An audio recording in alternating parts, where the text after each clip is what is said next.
বিএনপিকে যারা ভোট দিয়েছে তারাও প্রতারিত হয়েছে। বাংলাদেশের চূড়ান্ত নিয়তি হচ্ছে এই সংস্কার। আমাদের রিঅর্গানাইজ হইতে হবে। আমাদেরকে মনে রাখতে হবে শুধুমাত্র ফাইটটা সংসদের ভিতরে না, বিএনপিকে যারা ভোট দিয়েছে তারাও প্রতারিত হয়েছে, তারাও নিজেরা চিটেড ফিল করছে। কারণ দিন শেষে তো বিএনপি রাষ্ট্র কাঠামোর বাইরে না। বিএনপির হয়তো আপনি যদি পার্টি পলিটিক্স করে কত, মানে একটা নির্দিষ্ট যদি অংশ 5% বা 10% পার্টি পলিটিক্স করে, ভোটার মানেই তো কর্মী না। যারা ভোটার ভোট দিয়েছিল যে বিএনপি এসে এইগুলোর সংস্কার করবে, তারাও এখন বিট্রেড ফিল করছে। সেজন্য আমাদের এখন আবার রিঅর্গানাইজ হইতে হবে।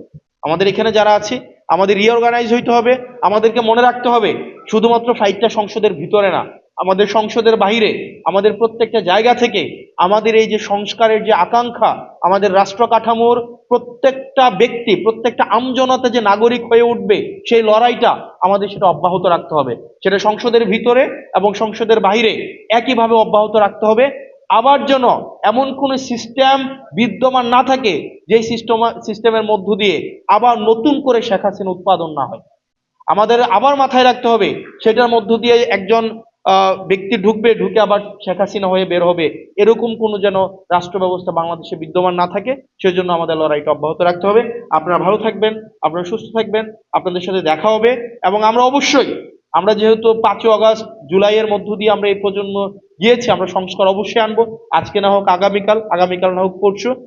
এটা অবশ্যই, এটা জাতি, এটা হচ্ছে আমাদের নিয়তি এবং এটা হচ্ছে আমাদের চূড়ান্ত, আমাদের বাংলাদেশের প্রয়োজন। বাংলাদেশের চূড়ান্ত নিয়তি হচ্ছে এই সংস্কার।